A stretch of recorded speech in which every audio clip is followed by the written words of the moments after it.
വയനാടിനെ ചേർത്ത് പിടിക്കാൻ മുഖ്യമന്ത്രിയുടെ ദുരിതാശ്വാസ നിധിയിലേക്ക് സഹായ പ്രവാഹം. പിണറായി കൺവെൻഷൻ സെന്ററിലെ ക്യാമ്പ് ഓഫീസിൽ വെച്ചാണ് മുഖ്യമന്ത്രി പിണറായി വിജയൻ നേരിട്ട് ദുരിതാശ്വാസ നിധിയിലേക്ക് സഹായം സ്വീകരിച്ചത്. പൊതുജനങ്ങളിൽ നിന്നും നിവേദനങ്ങളും സ്വീകരിച്ചു.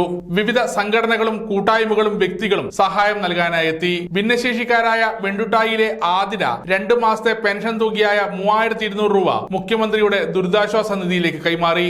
എരഞ്ഞോളി ഗ്രാമപഞ്ചായത്ത് 10 ലക്ഷം രൂപ ദുരിതാശ്വാസ നിധിയിലേക്ക് കൈമാറി. President MB Sreesha, vice president P Viju, secretary VM Sheeja എന്നിവർ ചേർന്നാണ് തുക കൈമാറിയത്. മമ്പറം ഹയർ സെക്കൻഡറി സ്കൂൾ വിദ്യാർത്ഥികൾ സമാഹരിച്ച 1.5 ലക്ഷം രൂപ school leader Rizwan Naushad, school chairperson Amina, secretary Adithyan, school principal Rajesh CP, headmaster Sivadasan C, manager Mamparam Madhavan എന്നിവർ ചേർന്ന് മുഖ്യമന്ത്രിക്ക് കൈമാറി.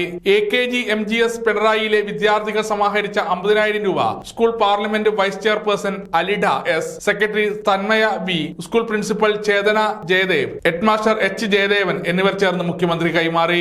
AKG MGS Pinarayi retired principal R Ushanandini 1 മാസത്തെ പെൻഷൻ ദുരിതാശ്വാസ നിധിയിലേക്ക് കൈമാറി. SNDP കൊട്ടിയൂർ ശാഖ, ഓർമ്മച്ചെപ്പ് സൗഹൃദ കൂട്ടായ്മ, വടക്കൻസ് ക്ലബ് അണ്ടല്ലൂർ പാലം, moss corner, arts and sports club Dharmadam, Mattannur polytechnic aluminium association, red corner Muzhappilangad, BSNL exclusive telecom infra providers, Venduttayi പൊതുജന വായനശാല, മാനവീയം അണ്ടല്ലൂർ, ചിറക്കുനി ആശാരി വാട്സ്ആപ്പ് കൂട്ടായ്മ, തൂവക്കുന്ന് ബ്രദേഴ്സ് വടക്കുംപാട്, മമ്പറം ഇന്ദിരാഗാന്ധി കോളേജ് തുടങ്ങി നിരവധി ആളുകളും സംഘടനകളും സ്ഥാപനങ്ങളുമാണ് മുഖ്യമന്ത്രിയുടെ ദുരിതാശ്വാസ നിധിയിലേക്ക് തുകകൾ കൈമാറിയത്. സമഗ്ര ന്യൂസ് കൂത്തുപറമ്പ.